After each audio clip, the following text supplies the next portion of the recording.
Good day. Let us do this exercise. Find the value of each of the following.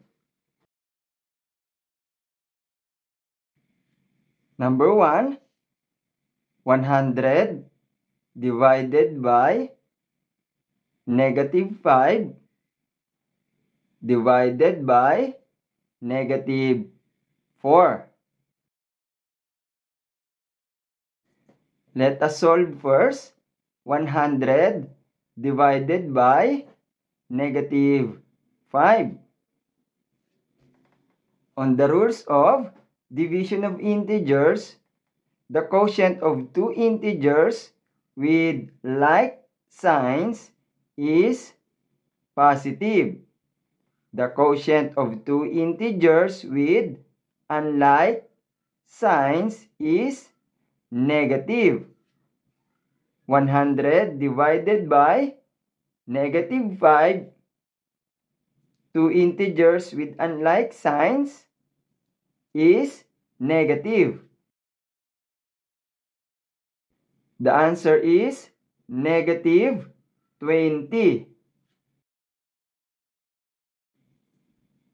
Let us now solve -20 divided by -4. The number 1 rule, the quotient of two integers with like signs is positive. Negative, negative, like signs. 20 divided by 4. The answer is positive 5. Let us solve -20 divided by -4 divided by -3. Let us first solve -120 divided by -4. Like signs is positive. Negative, negative. 120 divided by 4. The answer is positive 30. Let us now divide positive 30 by -3. Unlike signs, the answer is negative. 30 divided by 3.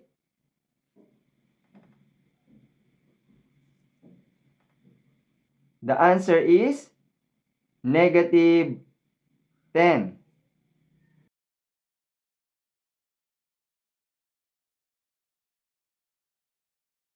Let us solve now. 120 divided by -6 minus 2 times the quantity of 12 divided by 3.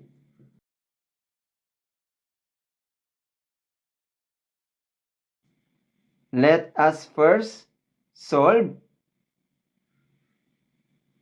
the numbers inside the parentheses, following the rules of PEMDAS. Parentheses, exponent, multiplication, division, whichever comes first, addition and subtraction, whichever comes first from the left. Let us now first solve 12 divided by 3 in parentheses. Like sign, positive. Let us solve now. 120 divided by -6 minus 2 times 4. Following PEMDAS. No more in parentheses. To solve. Exponent, multiplication or division, whichever comes first from the left.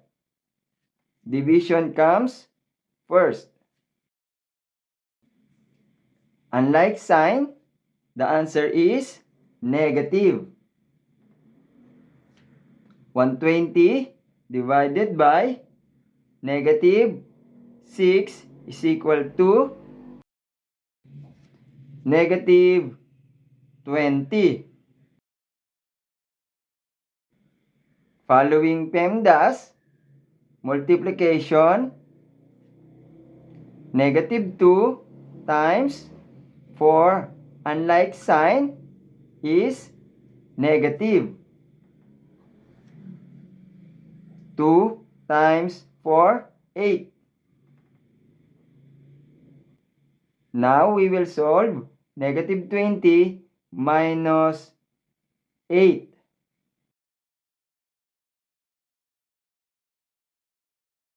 By definition of subtraction,